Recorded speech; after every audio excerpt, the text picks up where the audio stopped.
Hi, I'm evangelist Josiah Martin. There's not a lot of people that I've met throughout my ministry in churches that would argue the point that we desperately need revival in America. There's not many people would be able to watch a newscast and be able to see the way that sin is being treated as good and called righteousness, and the way that Christians are being demonized, and the way that our churches are lacking power and conviction and passion. There's not a lot of people that would be so nearsighted and so foggy-minded as to say, no, preacher, we don't need revival at all in America. I think we're on the right track. I think we're doing fine. We're going to be okay. Everybody would say, preacher, we need revival. And they'd say, Brother Josiah, I wish that the church had revival.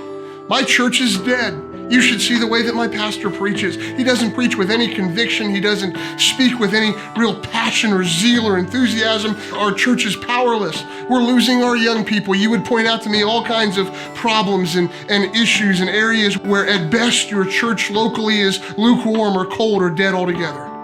And you wouldn't be wrong in that. Where the breakdown comes is the ability to see closely rather than far off. By that I mean this. Everybody can look at our nation and say we need revival. Most can look at our churches and see the need for revival. Even fewer are able to look specifically at people and say, well, there are certain people that need revival. But my friend, the reality of the matter is this, that revival doesn't begin on a national scale. It doesn't begin in the public square.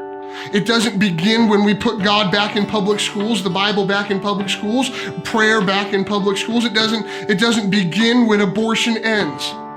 But revival begins when you and I get up in the morning and take a good long hard look in the mirror and say, you know what? That man's got to die today. I've got to lay down my life. I've got to be a living sacrifice for my Savior today. It's going to be up to me. I need revival. It's when you and I are willing to be honest enough with ourselves to say, God, I'm not what you want me to be. My prayer life's not what you want it to be. God, my hunger for your word isn't what it should be. My passion to see the lost saved isn't what it should be. My eyes don't stay focused and fixed on eternity the way that they should. It's not when the person in the pew sitting next to you gets revival that we're going to see things turned around in this country and in our churches. It is when you and I are honest enough to say, God, I need revival.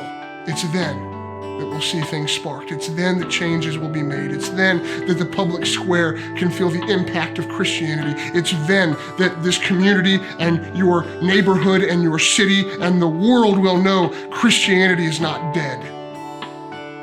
Revival doesn't begin with anybody other than you. So Christian, if you're watching this video, quit looking and quit waiting for somebody else to step up and do something. Let revival begin with you. Let it begin today.